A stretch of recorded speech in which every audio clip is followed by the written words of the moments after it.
Let me guess, you are probably drowning in admin tasks, needing more patience, and wishing that you had some source of recurring revenue so you could stop riding the crazy town roller coaster called your business and sit back and enjoy the ride a little bit more. Well, if that's you, you are not alone. Today, we are going to talk about the 3 main reasons that practitioners get stuck. I hear it all the time. We're going to dig deep, no holds barred. I'm going to tell you what those 3 reasons are, why your business might be broken, and what you can do about it. Let's go.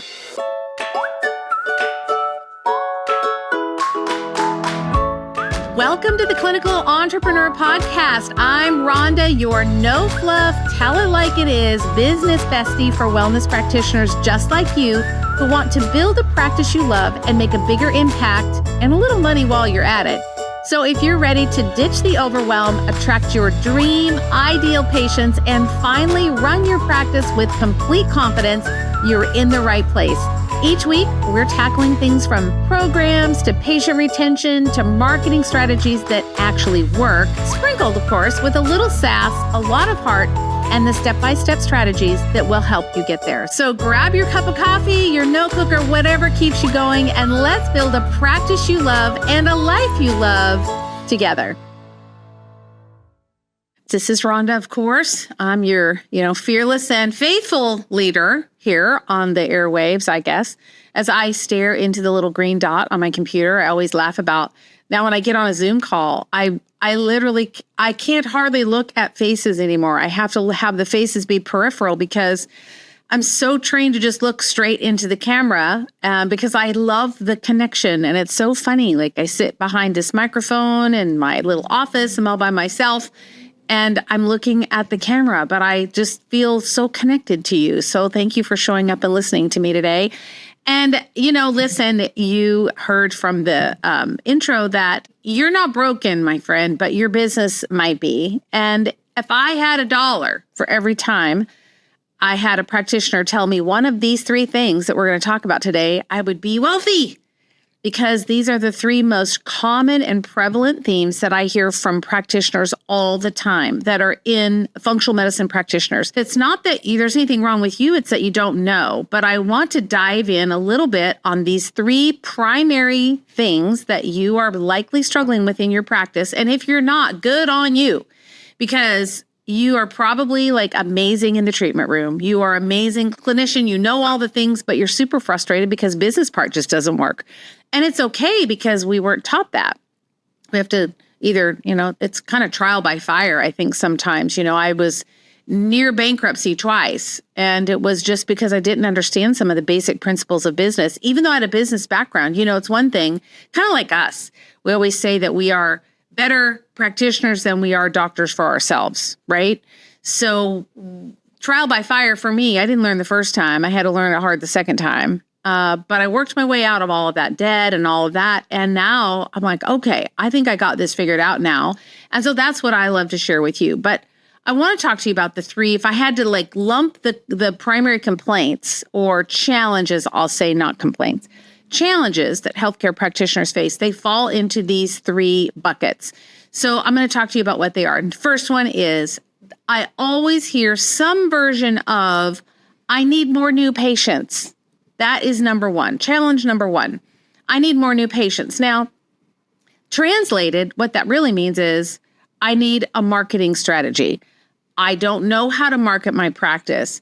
I also translated, this means I'm trying to help everyone, but I'm not helping anyone. And I don't have a specialty or no one knows about me. It's kind of like being beige, right? When you don't have enough patients, it's because you're not remarkable. Sorry, love you so much. But it's true. Like you have to have something happening on your side of the fence that someone would want to come over and talk to you. If you are just standing on your side of the fence staring at everyone and you're not saying anything, you're not engaging with people, no one's going to want to come and play in your sandbox. And that's what I want to help you do is figure out how do we get those people into your sandbox. So there's always this big pressure to try and find new patients, right? Well, there's the next new marketing thing. And maybe it means I need to be on social media 3 times a week is what they say. And I have to do these reels and maybe I have to dance and I don't know how to do it. And so then what we do I hope I'm not ratting you out too bad because I've been down this rabbit hole. And honestly, sometimes I still get caught up and I still go down the rabbit hole and it bites me in the butt every time. Costs me money, waste of time, but I trust people and I believe them.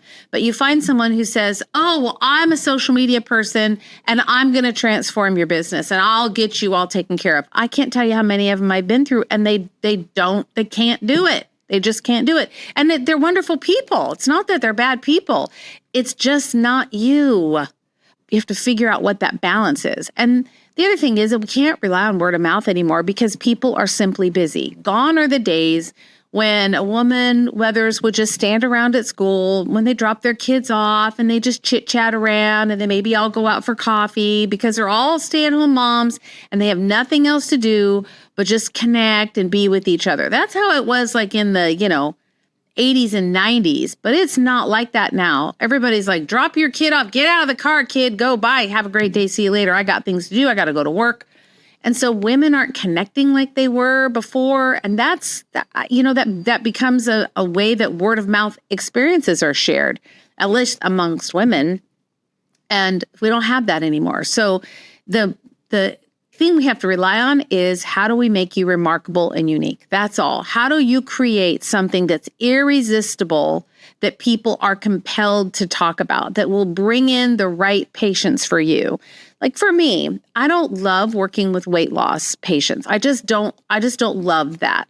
I also don't love cancer patients because of my, history with my daughter. It just hurts my heart. It just makes me sad. And I don't want that. It's not that I don't have compassion. It's just that it's just hard for me. And so those are two things that I frankly I'm not interested in doing. So I know what I don't want to do. So then that makes it easy for me to think about what I do want to do. So my encouragement to you is, or my recommendation is, if you find yourself in that camp where your challenge is, I don't have enough new patients, it's because you need something remarkable. You have to find a solution that you can provide, a transformation that you know that you can deliver. And for those of you that are in my community, you hear me all the time. I talk about this all the time, but I keep saying it because some of you aren't getting it and we need a little reminder. But you got to find something that is remarkable, makes you stand out so that people talk about you. And of course, that's what we do inside Clinical Business Academy. But if you're not ready for that, I'm just giving you the shortcut right here. So you want to find something. What is a solution that you can provide quickly that a lot of people struggle with that problem? Maybe it's bloating, maybe it's heartburn or reflux, maybe it's stress or anxiety, or maybe it's Hashimoto's, or maybe that's not necessarily a quick fix, but you might have some specialty thing that you're like, or hot flashes are a great one. You say, I can fix that in a New York second. Great. That's what you should be talking about. It doesn't mean it's the only thing that you do. It's just the way that you wave your flag and you say, hey, I'm over here and here's the problem that I solve. And then once you've solved the problem, this is not the patient's only problem, right? It's not their only problem. They have multiple other problems. Their gut's screwed up, microbiome's off, they've got inflammation, they have all kinds of problems. All you want to do is find one problem that you can solve quickly, easily, and efficiently, and that gets them to you. Once they're to you, then you can go do all your other magical superpower stuff, on the clinical side. So you find a problem and you solve that problem quickly. That's how you get a steady stream of patients. You let people know how you can solve the problem. Recently, in a pod call inside Clinical Business Academy, or it might have been a Q&A, I don't remember, but there was a group of doctors that were in and we were talking about marketing, or I don't know, I don't remember. I talked to lots of these, so I don't remember exactly. So if those of you that were listening to that call, if I'm wrong, forgive me. Anyway, the point was that one of the docs said that they just put a sign outside their office, and like a sandwich board, those like sidewalk signs. She put a sign outside the door and it just said all the things that they helped as far as women and hormones. Like, hot flashes, PMS, bloating, heavy bleeding, and they listed them all on a sandwich board. And she said within a couple of weeks, they were packed. They were full. They had no more openings. It brought in so many new patients. They were booked out for weeks and weeks because they found a problem and they said, this is what we can fix for you. And it all had to do with women. So we fix women. But sometimes, on a website, we're like, oh, well, I help everyone restore your health and wellness. I hate that. Oh my gosh, I swear to you, I'm going to go to my grave hating it. It's unremarkable. You're beige and you're a nothing burger. Don't be that. You have something to give to the world. Find a problem that you can solve, a transformation that you can deliver, and then talk about it to everyone.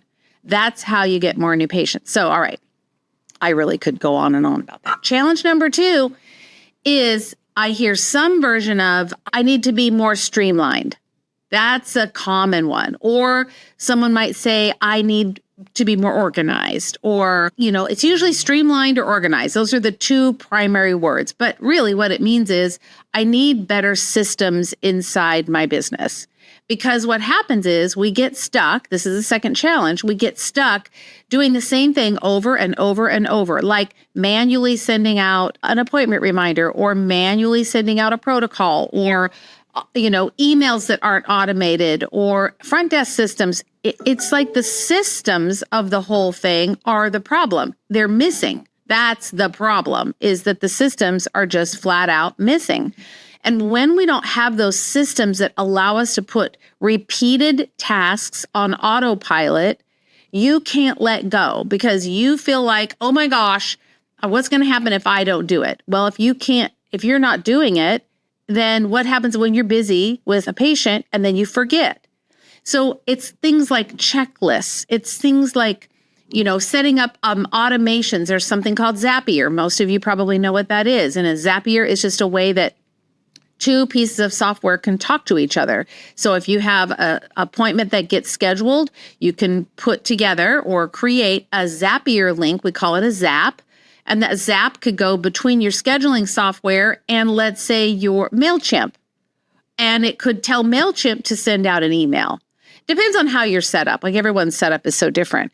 But we feel the strong need to control, especially when you're starting out. And I get that, but we want to control everything. But when we control everything, we then have sacrificed our time when we could be out making more revenue, seeing more people, when we're instead trying to manage all these little details. And yes, the devil's in the details, but the devil is also in the details when you don't get those details automated and systematized. So when you have like messy systems or no systems, a system is just a process by which something operates.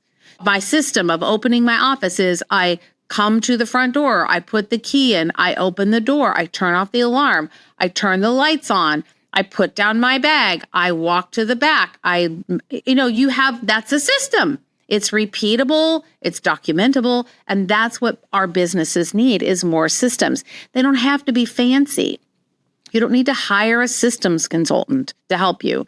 You just need to get some organization in place. And when you have those systems, and I like to think about the front desk systems as your money-making systems, because that's where you're going to have leakage of efficiency is at the front desk. And if you are a solo practitioner, you are the front desk, and you're probably the highest paid, worst front desk person ever. You probably suck at it. Because it's not how your brain works. You're probably not a detail-y kind of person. Most of us aren't. I'm not. I'm definitely not. That's why I have a team of people around me that are super detail people. They catch the details and they remind me when I forget, I can't find something. I don't know where it is. Where do I find it? And they'll say, it's in Asana in your priorities. I'm like, oh yeah, I didn't see it. I'm just not a detail person, but they know that and they're so gracious with me all the time. Give yourself some grace, but sometimes it's hiring a VA that can help you with some of these things.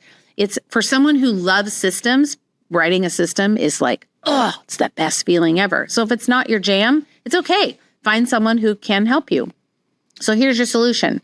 Challenge is, I need to be more streamlined. I need more organization, etc. Here's how you do it. First thing you're going to do is you're going to focus on your front desk systems. So either hire someone to help you. You can hire someone very inexpensively, or you can do it yourself. But you want to streamline those front desk systems. Things like when to order supplements, how to order supplements, what's happening with your intake forms. Are they automatically sent to the patients? How do you streamline that process? How do you document what happens inside your accounting software, let's say, how you post invoices or how you check somebody out? That should all be a documented process. You can use tools like Loom Loom is a video, like a screen record type software. There are many other tools that you can use to document systems and processes. You could just document them in like a Google Doc or in Dropbox or a Word doc that you put in Dropbox. But just start writing them down. And then I really would encourage you to find someone whose brain works with systems. It's just naturally how their brain thinks. Because you and I, we'll screw it up bad. We do. I screw it up so bad all the time. But I'm getting better because it's practice. Like I just keep practicing, and I'm getting better at it.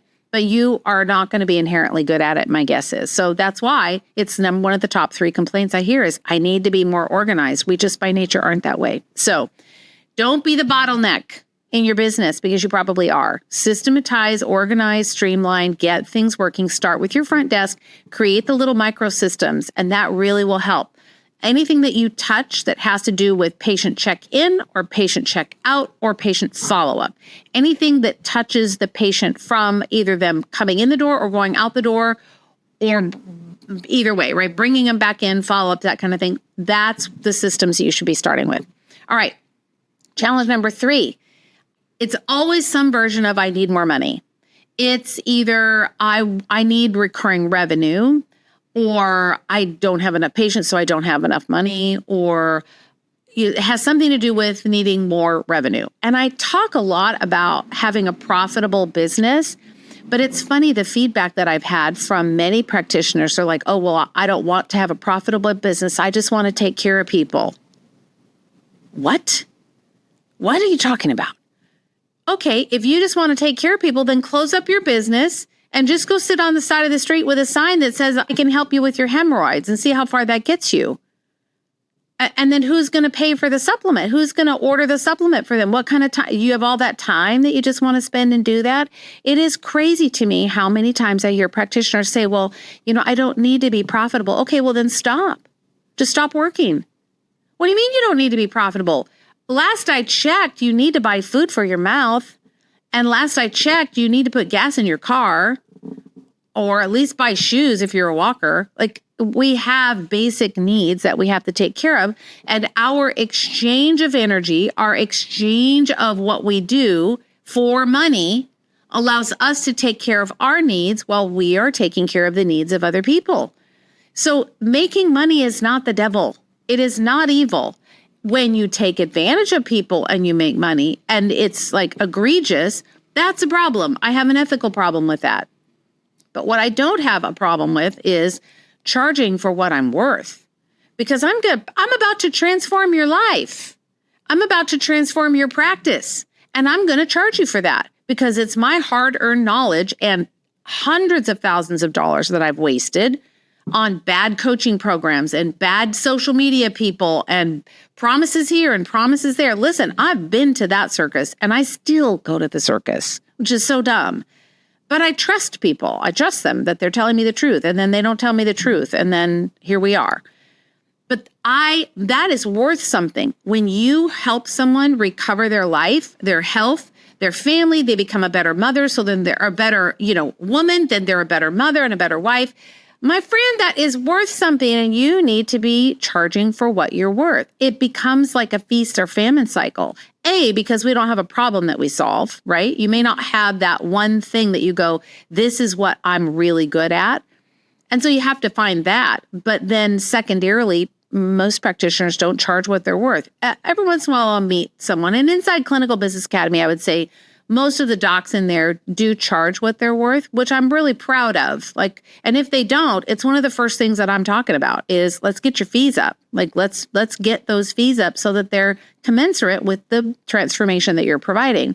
So we want to be able to provide those good transformations, but we also want to get paid. We need to get paid because you deserve to live a life that is comfortable for you. You went to school, you have the knowledge, and you deserve to be paid for it. No one questions an attorney that charges high dollar for what they do. Why does an attorney get to charge it and you don't? They're just as trained as you are. In fact, maybe more so. Or maybe you're more so. Why does an accountant get to charge what they charge? Why do these other professionals charge? But for some reason, we have this poverty mindset around money, and we don't want to charge for what we're worth. And that has to stop. You've got to get paid for what you're worth. So my first thing is, if I would tell you the solution to this money situation is get your head right around it. Money is not evil. It's not an evil thing. It's just an exchange of energy. The more value I get, the more expensive it's going to be. That's all. And if you don't think of yourself and the transformation that you provide as valuable, my friend, then we need to get you to a counselor because we need some mindset work, right? We gotta work through what those limiting beliefs are for you around money so that you can then open up the space and say, by golly, dang it anyway, I am worth this and I am making a transformation for someone and this is what I'm worth, period. No discounting, no feeling sorry for people that they can't afford it. It just is. You don't have an attorney that says, well, I feel really sorry that you're in the middle of a divorce and your ex-husband is, trying to hose you. So I'll just go ahead and cut my fee in half. No attorney does that ever. They don't do that, and you shouldn't either. So when your solutions provide a transformational outcome, your income should reflect that. So my suggestion is first, look at your fees. Make sure that your fees are in alignment and they feel right for you, but not from a poverty place. But they feel right for you, that your fees, you're actually charging what you're worth. The second thing is, I would say, create some kind of a basic program or solution that's knowledge-based, more in like the functional medicine space, like a 3-part mini course or a 5-week detox or something like that. And then you're selling the supplements, you're providing video training along the way, right? You're like week 1, here's a video. Week 2, here's what you're going to be experiencing. Week 3, here's what you're going to be experiencing. Create something that you create it once, but it doesn't involve your one-on-one time. Does that make sense? It's like we've all done this, right? You buy a course or you pay for something and you log in and then you have access to the information. Same kind of idea, right? You're going to create something that generates revenue for you and you don't have to do anything. This puts more money in your pocket. You've used your intellectual clinical knowledge to produce something, but you don't have to babysit it, is what I'm trying to say. Those are the 2 things that I tell almost everyone is get your fees in line and then create something that's kind of a hands-off income generating program. And of course, that's what we do inside Clinical Business Academy. We talk about this, how to put it together. What are the steps? How do you price it, et cetera? How do you create value? All of that. All that's what we talk about in there because I see these same things all the time. So as, I'm landing the plane here, here's what I would suggest. You are a brilliant clinician. You listen here because you want to grow a business. You want to be better at business. You want to have a better income. You want to serve and impact more people, but you're stuck because you don't have some of the basic things in place. So find something that you can do that only you do, that in your way. Everybody else, I hear people say, oh, well, everyone does digestion. But no one does it like you do it. That's the truth. No one has your personality. No one has your style of doing it. No one's going to use your exact language. No one's going to talk about it like you do. No one else is going to do it like you do. So what if someone else is doing digestion? Let me ask you a question. If, let's say, bloating is your jam, can you literally help every single person that has a bloating problem? Can you do that? There are millions of people that have bloating problems. You cannot help them all. So just help the few that you can and let somebody else that does bloating help those few. And let's work on this together. We got a planet to save. We got people to save. We have health to recover. We now have a government that at least is, at the time of this recording, at least they're looking into what are the things that may be causing our dis-ease in this particular century. And I think it's great. I'm all down. Let's get this thing turned around. People need you, and we're poised in a perfect position right now. So make sure that you find something a problem you can solve, and then do it in your own way, just the way that you do it. Don't worry about what everybody else is doing. Keep in your lane. Just do you. Stay in your lane. And if you're scared and you don't want to, you think, well, I don't know how to do systems, or I'm too scared to choose something. Just try it. It isn't going to hurt anything to try. And I'm always here in your back pocket. Like, you got me, and I'm here to help you. But I just want to inspire you to just take a chance. Go create a system today, this week. When you're listening to this, think, okay, what is one system that I can put in place this week? I love checklists. And by the way, I would encourage you to go buy the book or get it on Audible. It's called The Checklist Manifesto, and it's a great book. It's really easy to read, The Checklist Manifesto, and it talks about how to basically create a business based on checklists. And a checklist is nothing more than a system. And it's easy. I love checklists because I love the dopamine hit when I get to check things off. I sometimes will add things to my Asana, which is task management software. I sometimes will add things to Asana just so I can check it off. It's kind of crazy, but I love that feeling of like, yes, I did it. So Checklist Manifesto is a great book. I'll link it in the show notes if you can't find it, but I'm sure you can get it on Amazon or Audible. But it's a great way to get you started. So that's what I want you to do. I want you to go do something this week. Look at your fees, create a system, think about what you want, what you might want to specialize in, and then let's start getting some revenue coming in for you or more revenue so that you can live a life that you love and you can get off the crazy hamster wheel of the feast or famine. You know, I have no patients this week. I have lots of patients this week. We don't want that. We want a consistent flow of people. You didn't sign up to be a marketer or an operations expert or anything like that. And that's what I do inside Clinical Business Academies. I give you all of the tools that you need to operate and run a business successfully. But not everybody's ready to jump into that because you've been burned and you've been with a coach before and they took advantage of you and all business coaches are bad. Well, I'm not one of them. So do not lump me into that category because I am not one of them. What I will say is that I am committed to your success as a practitioner.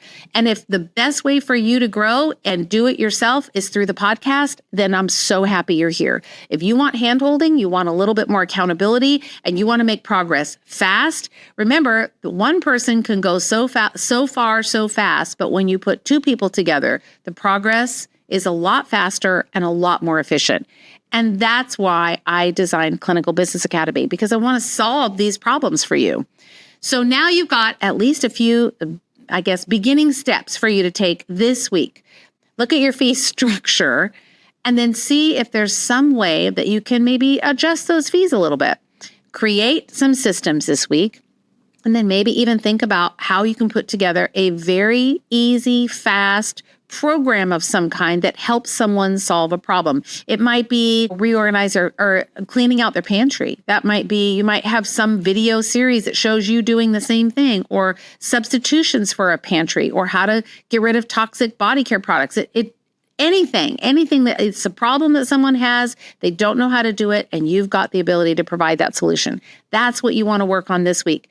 You don't have to do this alone. Like, I'm here for you. You can listen to the podcast. I'll give you everything I've got. Every single week, I show up and I do these podcasts because I want to help you. I really do want to help you. So you and me together, we're going to get your business where it needs to be because we have a big job. We have a lot of people that we need to help.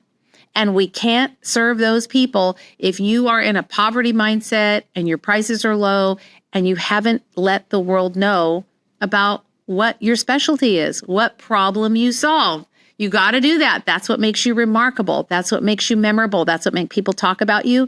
And that's how you get more people in the door so that you can help them and serve them and love them and get their health back online. All right, my friend.